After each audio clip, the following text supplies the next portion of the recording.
안녕하세요. 오늘의 데일리 뉴스레터에 오신 것을 환영합니다. 일 보물이 처음으로 공개됩니다. 이 세계는 한국의 무언가를 갈망하고 있습니다.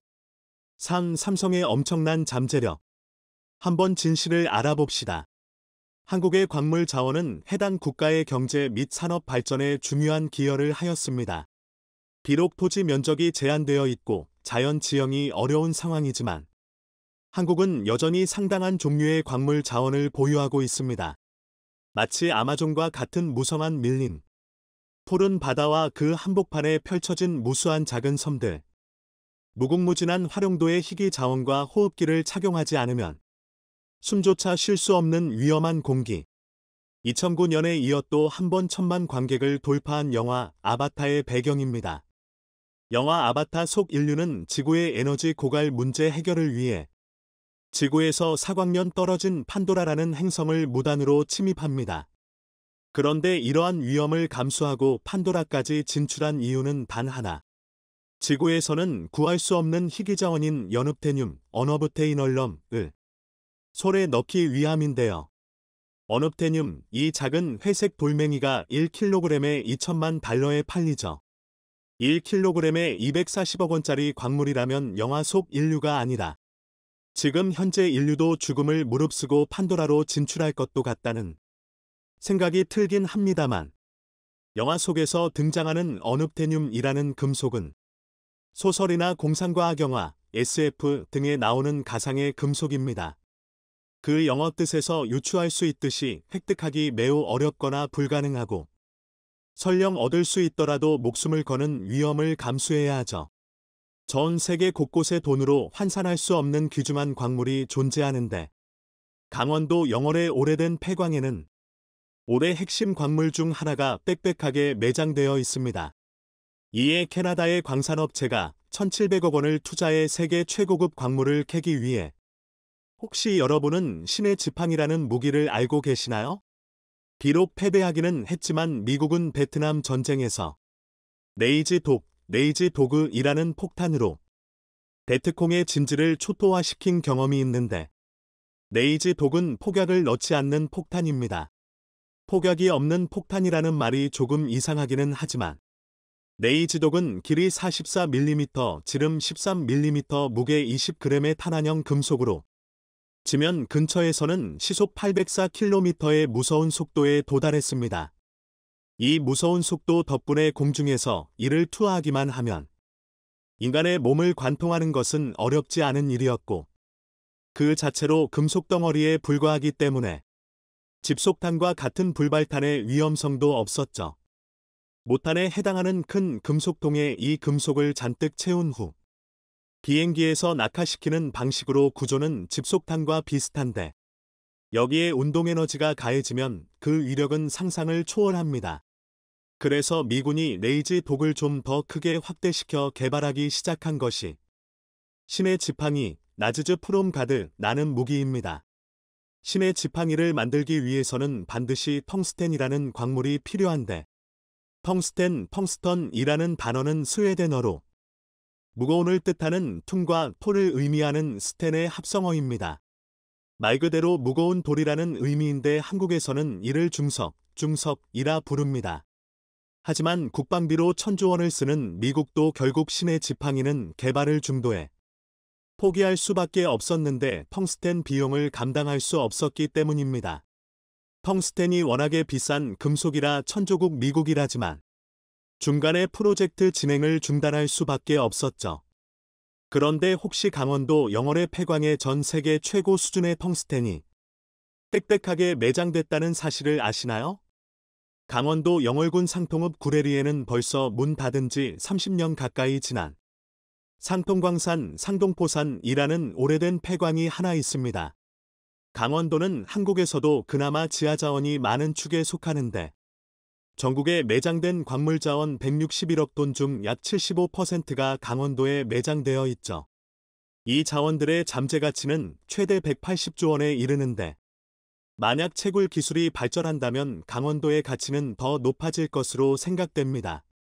그 중에서도 가장 유명한 것은 영월의 상동광산인데 상동광산은 원래 텅스텐, 즉 중석광산으로 세계적으로도 유명했습니다.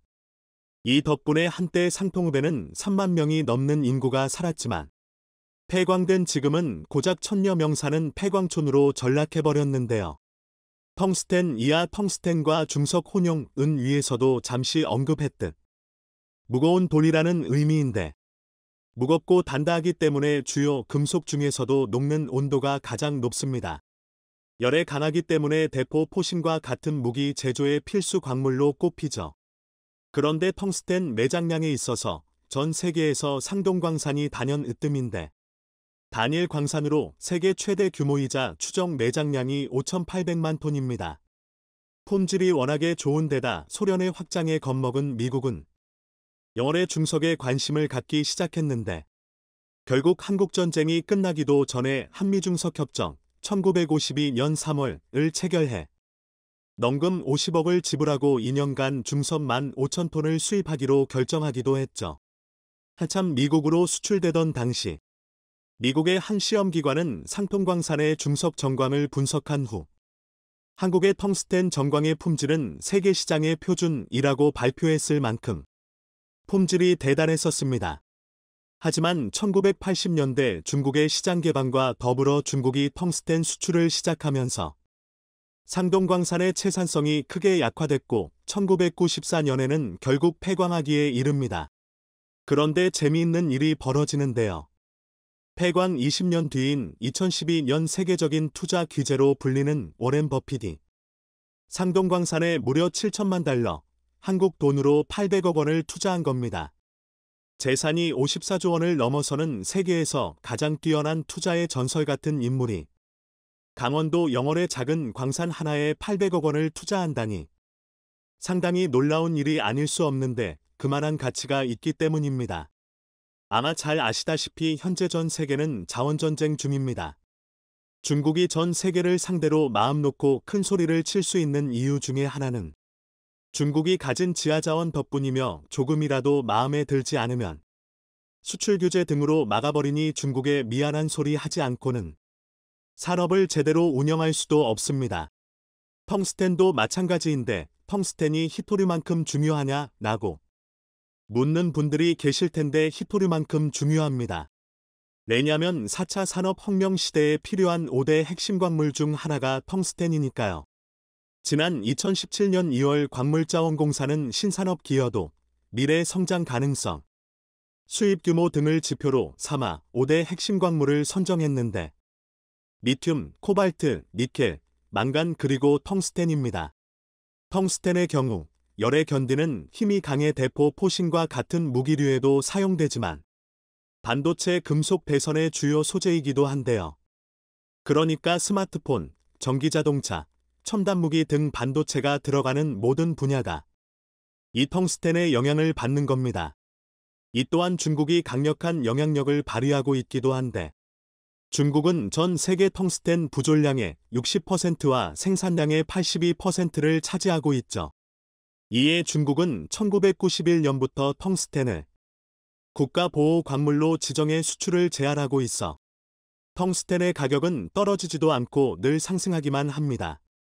더구나 러시아 우크라이나 전쟁이 시작된 후 국제원자재 가격이 치솟았는데 텅스텐 생산을 위한 핵심 원자재인 파라텅스텐산의 유럽 가격은 1톤당 44만 원으로 전년 대비 25%나 상승해 5년 만에 최고치를 기록했죠. 우리나라 역시 세계에서 손꼽히는 텅스텐 소비국인데 필요량의 90%를 중국에서 수입하는 아이러니한 상황입니다. 그런데 1994년에 문을 닫은 상동광산은 어쩌다 워렌 버핏의 투자를 받게 된 것일까요? 폐광 12년 뒤인 2006년 캐나다의 광산업체 울프마이닝, 와울프마이닝은 상동광산의 광업권을 인수했습니다. 그러다 2015년 세계적인 광업회사인 캐나다의 엘먼티 인더스트리가 울프마이닝을 인수합병해 상동광산을 소유하게 됐습니다. 그리고는 2020년 5월에는 무려 1,300억 원을 투자해 자회사인 주 알몬티 대한중석을 설립했죠. 작년 5월 28일 착공식을 한 뒤 광맥 조사, 시추, 갱도 굴진, 정광공장 건설 등 채굴에 앞선 사전 작업을 진행하고 있으며 이르면 올해부터 연간 2,500톤 생산을 계획하고 있습니다. 이와 관련된 소식은 오히려 해외 언론이 먼저 관심을 가졌는데 로이터 통신은 지난 5월 1992년 이후 30여 년 만에 한국에서 텅스텐이 다시 생산될 것이라는 내용의 기사를 내보냈습니다. 알몬티에 따르면 현재 상동광산에 매장된 텅스텐은 5,800만 톤으로 이는 연간 100만 톤씩 60년 동안 채굴할 수 있는 양입니다. 단일광산으로는 세계 최대 규모죠. 특히 상동광산에 매장된 텅스텐의 광물 내 함량은 0.45%로 0.19%의 중국산뿐 아니라 세계 평균인 0.18%의 2.5배에 달하는 수준입니다. 다만 아쉽게도 한국에는 현재 텅스텐 원광을 재련해 포미를 높인 정광을 생산하는 기술력을 갖추지 못했습니다. 그래서 알몬티는 원광을 정광으로 바꾸는 불순물 제거 시설만 국내에 갖추고 나머지 재련 작업은 미국 펜실베니아의 GTP, 글로벌 텅스턴 앤드 파우더즈에 맡길 계획입니다. 이를 위해 벌써 GTP와 15년간 텅스텐을 판매하는 계약을 체결해 두었죠. 사실 상동광산의 텅스텐, 즉 중석은 한국에게 있어서 창피하고 부끄러운 흑역사입니다. 1952년 미국과 체결한 협정으로 벌어들인 달러를 이용해 수입한 밀가루와 비료를 농민들에게 값비싸게 팔아 안 그래도 힘든 농민들의 피눈물을 쏙 빼놨었죠. 이를 대한민국 현대사 최초의 전격유착 사건인 중석불 사건이라 합니다. 차후 기회가 되면 다시 한번 이를 다루기는 하겠습니다만 중석은 한국 현대사에서 상당히 중요한 역할을 맡았습니다. 정부가 세운 대한중석광업은 1960년대 엄청난 외화를 벌어들이면서 효자기업이 됐는데 한때 대한민국 전체 수출의 70%를 차지하기도 했습니다. 탄광에서 검은 먼지를 마시며 중석을 캐낸 광부들의 피와 땀은 어디로 가고 이제 외국 기업이 이를 캐 돈을 벌 계획이라고 하니 참 아쉽기만 합니다. 이제까지 대한민국에서 없던 것으로 알려졌던 자원이 엄청난 수준으로 땅 밑에 묻혀 있다는 사실이 알려졌습니다. 연구조사 결과 세계 모든 국가가 탐내는 하얀 황금을 대한민국이 압도적인 수준으로 보유하고 있다는 것이 밝혀졌죠. 그동안 자원 독점 체제를 구축하며 한국을 괴롭히던 중국은 이 소식에 충격을 받았다고 합니다. 자신이 계획했던 자원 독점 플랜에 한국이 큰 차질을 주었기 때문이죠. 대체 어떤 자원이며 하얀 황금이 무엇을 의미하는지에 대해 지금부터 자세하게 설명해 드리겠습니다. 자원전쟁 세계 각국의 미래 자원전쟁이 한창인 가운데 부존 자원이 별로 없는 것으로 알려진 한국이 경쟁에서 멀어지는 것 아니냐는 분석이 나오며 미래 전망을 어둡게 만들었죠. 하지만 최근 강원도에서 놀라운 물건이 발견되면서 이 전망은 빗나가게 되었습니다. 하얀 황금이라고 불리는 귀한 금속의 존재가 확인되면서 세간의 이목을 집중시킨 것이죠. 2011년 강원도 인근을 중심으로 한국지질연구원은 광맥 탐사에 나섰습니다. 한국에 잠들어 있는 희토류를 탐색하기 위한 작업이었죠. 이 과정에서 강원도 홍천의 어느 탄광 지역에서 희토류의 존재를 확인하게 되었습니다. 당시 기술로는 희토류의 부존 여부만 확인할 수 있었고 어떤 자원이 그리고 얼마만큼의 양이 잠들어 있는지 알 수 없었던 것이 사실이었죠. 제대로 탐사를 하기 위해선 깊게 땅을 뚫어 시료는 물론이고 샘플로 사용할 광석을 캐야 하는 상황. 그러나 얼마만큼의 가치가 있는지 모르는 상태에서 투자하는 기업들이나 정부 기관은 없었습니다. 희토류 광맥에 포함된 희토류 함량을 나타내는 전희토산화물 TiO 수준이 0.8%를 기록했죠. 자원의 경제성을 평가하는 기준으로 보통 1.0%가 개발 착수에 들어가는 기준입니다. 일반적인 희토류 광맥이 2%를 기록한 것에 비해 낮은 수치라 기대가 떨어졌던 것이 사실이었는데요. 그런데 이 낮은 확률을 믿고 한국지질연구원과 광물 기업들은 제대로 부존 자원이 얼마나 있는지 확인하는 작업에 들어갔죠. 이들의 노력은 성과를 보게 되었고 뜻하지 않은 대박으로 돌아왔습니다. 바로 하얀 황금이라고 불리는 엄청난 자원을 발견한 것이죠. 전 세계 각국에서 비싼 돈을 주고서라도 구입하고자 하는 리튬이 강원도 지하에 잠들어 있다는 것을 확인한 것입니다. TREO 기준 역시 기존 0.8% 수준이 아닌 3.75%를 기록하며 경이적인 수치를 기록했죠. 3 이상의 기준을 기록한 것은 국내 처음 있는 일로 내부에 잠들어 있는 리튬 양이 엄청난 것을 알 수 있는 확실한 지표였죠. 그동안 한국 내에서는 리튬을 구할 수 없다는 인식이 지배적이었습니다. 설사 있다고 해도 해외 리튬 광산을 통해 얻을 수 있다는 것이 일반적인 리튬에 대한 인식이었는데요. 이번 테스트를 통해 엄청난 수준의 리튬이 묻혀 있는 것을 알게 되면서 리튬 대박을 노리는 기업들이 한국을 주목했죠. 특히 IT 기기를 주로 다루는 삼성전자는 이 소식에 누구보다도 기뻐했는데요.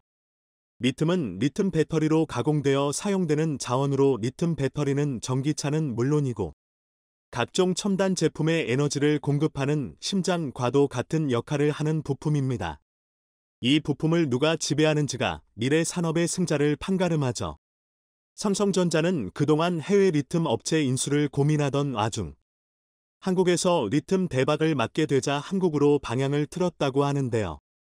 단독 출자 기업을 만들어 강원도 일대 리튬 광산 개발에 전력을 다할 수 있다는 기사까지 나오며 본격적으로 리튬 경쟁에 뛰어들었죠. 현재 대략적으로 밝혀진 리튬 매장량은 3천만 톤에 가깝다고 하는데요.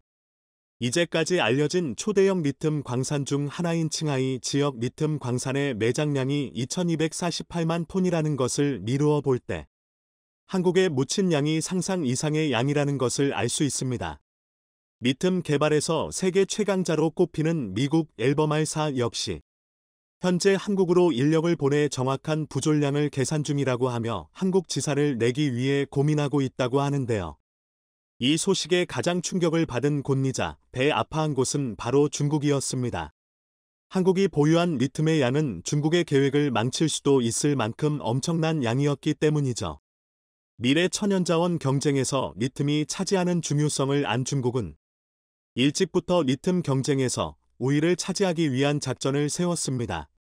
이니 양질의 리튬 광산을 많이 소유하고 있음에도 불구하고 세계 각국에 있는 리튬 광산을 전략적으로 사들인 것이죠.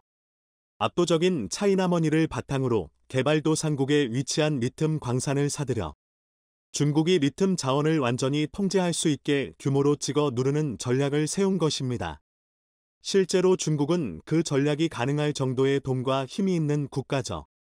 아프리카, 남미, 심지어 태평양에 위치한 광산까지도 중국은 탐을 냈죠. 중국 경제 매체 차이시는 국영기업 중광자원의 자회사가 짐바브웨에 위치한 리튬 광산을 인수하기로 결정지었다는 보도를 내놓았습니다. 이니 리튬을 캐고 있는 비키타 광산 지분 74%를 사들인 것이죠. 한화로 2,159억 원에 달하는 금액을 지불해서 선점한 것입니다. 이뿐만 아니라 중국 최대 리튬 업체인 간평리튬 역시 아르헨티나 리튬 광산을 소유한 캐나다 밀레니얼 리튬을 인수하기로 결정. 막대한 돈을 들여 인수전에 뛰어들었으나 실패했죠. 캐나다 밀레니얼 리튬을 최종적으로 소유한 기업은 CATL. 알고 보면 중국 기업끼리 리튬 광산 차지를 위해 내전을 벌인 것이죠. 멕시코 소노라 주에 위치한 기업도 물망에 오르며 중국 기업은 리튬 관련된 기업이면 설사 자국 기업이라고 해도 봐주지 않을 정도로 사들이고 있습니다. 중국이 독점을 통해 가격을 통제하겠다는 의지를 본 세계 각국의 IT 기업들은 매서운 중국의 공세와 앞으로 더욱 치열해질 리튬 전쟁에 대비해 미리 자원을 확보해야 되겠다는 인식이 들었죠. 테슬라를 비롯해 첨단 기기 사업을 운영하는 일론 머스크는 자신의 SNS를 통해 리튬 가격이 미쳤다고 말하며 리튬 사업체를 직접 확보하는 것이 중요하다고 언급했죠. 실제로 그는 리튬 광산 사업에 직접 뛰어들었고 공급망을 직접 장악하기 위해 돈을 쓰기 시작했습니다. 한국은 자원 경쟁에서 다소 뒤처진 상황이었죠. 반면 중국은 탄력이 붙어 소규모 광산지대라도 리튬이 나온다면 무조건 사들일 정도로 한국 광산 산업까지 위협할 정도였는데요. 포스코를 비롯한 한국 기업은 미리 사둔 해외 리튬 광산으로 리튬 배터리 산업에 필요한 자원을 확보할 수 있었으나 지속적인 경쟁에 있어서 리튬이 부족했던 상황 한국에서는 끊임없이 위기론이 부상했는데요. 그러나 이 모든 걱정을 뒤로 할 만큼 엄청난 양의 리튬 광산을 한 번에 확보할 수 있게 되면서 이 걱정이 사라지게 되었습니다. 오히려 여유 있게 생산한 리튬을 외부에 수출하는 것도 고려해 볼 만큼 한국의 입장이 과거와 달라지게 된 것이죠. 이니 중국에서는 장기 계약이 아니라 단기 계약을 체결, 할인율을 일괄 적용받으며 안정적인 공급을 원했던 한국 기업들은 중국 기업의 일방적인 단기 계약 체결에 비싼 값으로 리튬을 구입해야 할 상황이었습니다. 그런데 대규모 리튬 광산의 존재가 밝혀지면서 압도적인 독점을 통해 가격 경쟁력에서 우위를 점하고 향후 첨단 산업 경쟁에서 우위를 차지하려던 중국의 계획이 한국의 광산 개발 때문에 수포로 돌아간 것입니다. 리튬 의존도를 낮추기 위해 나트륨을 이용한 리튬 배터리 개발 등 다양한 방법으로 기술 개발에 나서고 있던 한국은 많은 양의 리튬에 접근할 수 있게 되어 리튬 배터리의 선도 국가로 자리 잡을 수 있게 되었는데요. 최근 삼성 SDI가 스텔란티스와 손을 잡고 미국 인디애나주에 새 전기차 배터리 생산 공장을 설립하는 계획을 발표하며 전 세계를 뒤흔들었습니다. 로이터의 보도로 사실인 게 밝혀진 이번 대규모 투자에는 미국과 삼성과의 긴밀한 협력이 오갔던 것으로 알려졌었는데요. 리튬 광산 개발이 알려지기 전에 체결한 계약으로 만약 삼성이 리튬 광산에서 안정적인 리튬까지 공급받을 수 있다면 삼성은 배터리 생산 체인을 단일화해 더욱 큰 시너지를 볼 수 있게 되는 셈입니다. 이국에서 생산될 것으로 예측되는 리튬 배터리는 원재료 수급의 골머리를 앓고 있었던 것으로 밝혀져 이번 발견은 삼성전자의 골칫거리를 해결할 수 있는 적절한 발견이었다는 사실도 간접적으로 알려졌죠. 삼성전자의 자극을 받은 기존 국내 자원 개발 업체들은 강원도만이 아니라 한국에 묻혀있는 리튬 부존 자원을 확인하기 위해 적은 양이 묻혀졌다고 알려진 단양과 울진 부근을 탐색, 또 한 번의 대박을 노리기 위해 투자를 단행했다고 하는데요. 보통 한 곳에 묻혀있는 리튬 자원이 다른 곳에도 상당수 묻혀있을 가능성이 높은 상황. 전북 무주에도 리튬 광화대가 존재한다고 알려진 만큼 어쩌면 대한민국은 리튬 왕국이라 불릴 만큼 엄청난 양을 보유하고 있는지도 모릅니다. 한국에게 정말로 소중한 기회가 찾아온 셈인데요. 그동안 자원으로 매번 불리한 위치에 놓여야 했던 대한민국이 역으로 자원 부국이 되어 유리한 상황에서 산업 발전을 이끌어갈 수 있게 되었습니다. 자원 부국으로 거듭난 대한민국이 중국의 갑질로부터 완전히 자유로워지기를 바라며 미래 먹거리 산업에서 한국이 세계 최강자의 위치에 오르기를 기원해 보겠습니다. 전 세계적으로 유명한 기업인 애플. 중국과 유달리 친한 모습을 보였던 애플의 추악한 진실이 최근 밝혀졌는데요. 이 사실이 밝혀지면서 애플에게 위기가 닥쳐왔습니다. 자칫 잘못하면 애플이 파산할 수도 있는 상황. 주요 거점에 자리 잡은 애플 매장에서 철거 움직임이 보인다고 하죠. 반면 삼성전자는 애플보다 미국 정부의 지지를 받으며 승승장구하고 있는데요. 애플이 파산하면 삼성전자가 애플을 인수할 수도 있다고 합니다. 희비가 갈리는 애플과 삼성. 급박하게 돌아가는 IT 업계에 대한 소식을 지금부터 알려드리겠습니다. 오랜 친구 노붕우. 중국인들이 애플의 현 CEO 팀 쿡을 부르는 별명입니다. 친구보다 더 나아간 단계를 의미하는 오랜 친구는 중국인이 각별한 애정을 보일 때만 쓸 수 있는 단어입니다. 글로벌 CEO들 가운데서도 중국은 특별히 애플에 대해 친밀감을 드러냈습니다. 스티브 잡스 전 CEO는 단 한 번도 중국을 방문하지 않았지만 팀 쿡은 자주 중국을 방문했고 그 결과로 팀 쿡은 오랜 친구라는 평가를 들을 정도로 중국인들의 사랑을 독차지하는 외국인이 되었죠. 알고 보니 중국의 사랑을 받을 만한 이유가 밝혀졌는데요. 바로 중국을 위해 애플이 엄청난 돈을 비밀리에 투자한 것이 밝혀진 것입니다.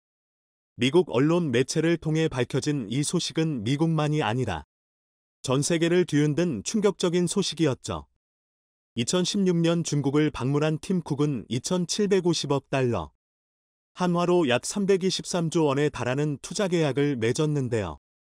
5년의 계약 기간을 두었으며 이후 1년마다 자동 연장되는 계약이었습니다. 팀 쿡과 애플 고위 관계자가 중국 관리들과 비밀리에 접촉. 애플페이는 물론이고 앱스토어에서도 애플의 독점 체제를 유지하기 위해 정부와 비밀 협약을 맺은 것이죠. 중국 국가발전개혁위원회와 1250단어 분량의 합의서가 체결된 것까지 드러났습니다. 지나치게 중국 정부와 협조적인 태도를 보인다는 애플의 행보에 대해 많은 이들이 그럴 수밖에 없었다는 걸 알게 되었죠. 지난 홍콩 민주화 운동 시기 때도 애플은 중국 정부 편을 드는 모습을 취했습니다.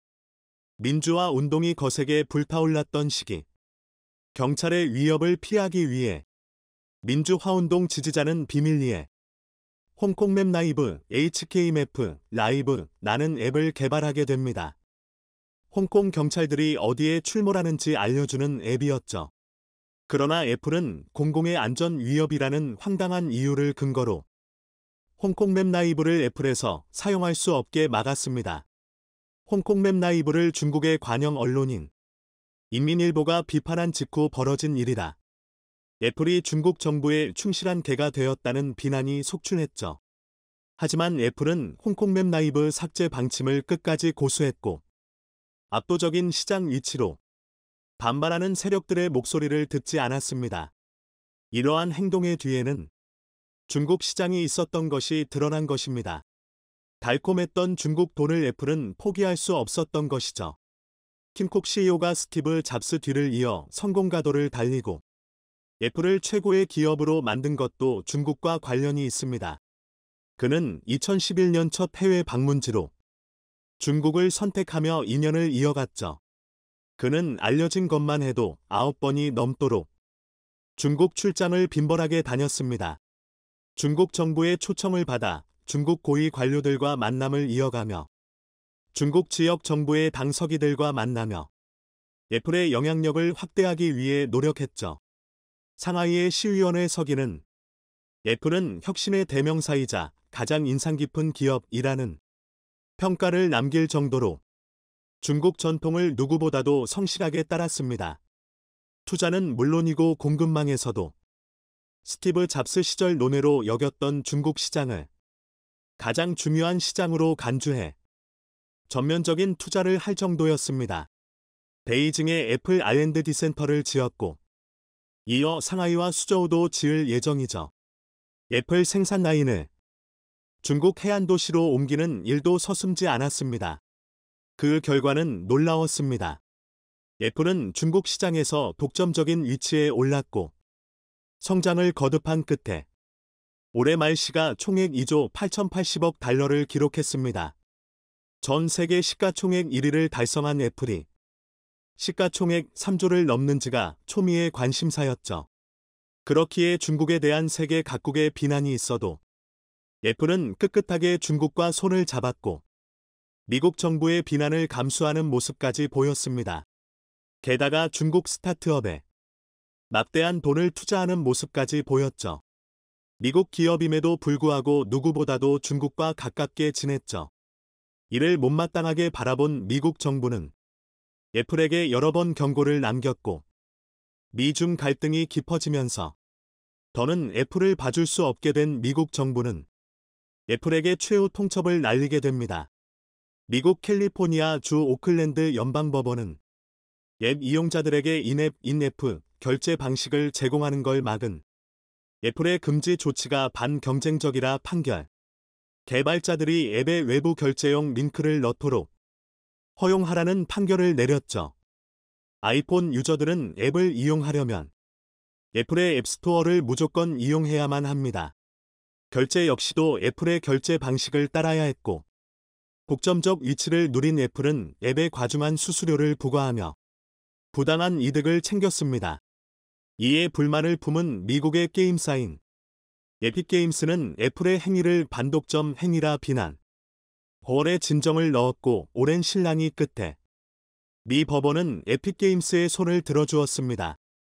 사실 이번 결정을 내릴 수 있었던 것은 한국에 영향이 없지 않습니다. 한국은 전 세계 최초로 구글 갑질 방지법을 세계 최초로 시행하면서 반독점적 행위를 저지르고 있는 플랫폼 기업인 구글과 애플을 향해 규제의 칼을 뽑았죠. 미국 연방법원 역시 한국의 판결에 동의하며 애플에게 제재를 가한 것입니다. 당연히 애플은 이에 반발하며 항소를 한 상황. 하지만 미국은 애플을 제재해야 한다는 생각을 품고 있었고, 이를 위해 반독점법이라는 칼을 꺼내 들며 애플을 향해 위협한 것입니다. 미국 법 체계에서 반독점법은 굉장히 강력한 법 조항으로 전통적으로 미국은 어떤 기업이 독점하는 것을 극도로 경계했습니다. 이 법이 시행되기라도 하면 어떤 기업도 한순간에 여러 기업으로 분리됩니다. 석유왕 록펠러가 세운 스탠더드 오일은 이 반독점법에 의해 희생된 기업으로 유명하죠. 미국은 물론이고 전 세계적으로 영향력을 끼쳤던 스탠더드 오일은 석유를 기반으로 각종 사업들을 흡수 합병한 끝에 거대 기업으로 발전하게 됩니다. 석유와 상관없는 각종 계열사를 거느리는 기업으로 거듭나게 되었죠. 스탠더드 오일이 가장 강력했을 때는 미국 석유 시장의 88%를 차지할 정도였습니다. 이에 미국은 반독점법을 발동해 스탠더드 오일의 철퇴를 내리게 됩니다. 결국 34개의 기업으로 쪼개지며 강력했던 기업은 한순간에 몰락하게 됩니다. 방송 산업을 독점했던 MBC도 반독점법의 철퇴에 자유롭지 못했죠. 그러지 않아도 IT 기업들의 행동에 대해 불만을 품었던 미국 정부가 중국과 친하게 지내는 애플을 곱게 볼 이유가 없는 것이죠. 그렇기에 이번 독점을 견제하는 판결 역시 나올 수 있었던 것입니다. 적극적으로 미국 정부가 나서면 애플은 순식간에 파산할 수도 있는 상황이죠. 반독점법에 걸린다면 애플은 무수히 많은 회사들로 쪼개져 이전과 같은 영광을 누리지 못할 가능성이 높습니다. 미국만이 아니라 유럽도 최근 애플 견제에 나서며 애플의 목줄을 쥐고 있습니다. 유럽연합 집행위원회 마르그레테 베스타게르 위원은 애플은 앱스토어라는 플랫폼을 악용, 경쟁 음악 스트리밍 업체에 불이익을 주며 경쟁 구조를 왜곡한 혐의를 받고 있다고 주장하며 유럽의 독점금지법을 심각하게 위반하는 행위라고 비난했습니다. 만약 유럽연합의 결정이 내려진다면 매출의 10%를 벌금으로 내야 할 수 있습니다. 추정액만 따져보면 30조 원에 달하는 금액을 지불해야 하는 것이죠. 애플은 당연히 유럽연합의 결정에 이의를 제기한 상태입니다. 그러나 여론은 애플의 독점에 호의적이지 않죠. 더군다나 중국과 친하게 지내는 것을 유럽 국가들도 좋게 보지 않는 상황. 애플은 스스로 위기를 초래한 것입니다. 반면 애플의 경쟁자인 삼성은 미국 정부의 지지를 받으며 시장 독점적 위치를 유지하는 것을 넘어 애플까지도 넘볼 수 있게 되었습니다. 이재용 삼성전자 부회장은 백악관 주요 관계자들과 만나 미국 테일러시의 삼성전자 반도체 공장을 짓기로 협의를 마쳤죠. 테일러시는 삼성전자를 끌어들이기 위해 파격적인 인센티브를 제안했는데요. 30년간 최대 90%의 재산세를 삼성전자에게 돌려주기로 약속한 것이죠.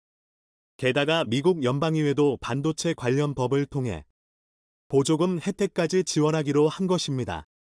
에버 텍사스 주지사와 존 코닌 상원의원이 김기남 삼성전자 부회장을 직접 만나 테일러시에 유치할 수 있도록 로비를 펼친 것 역시 주요했다는 분석인데요.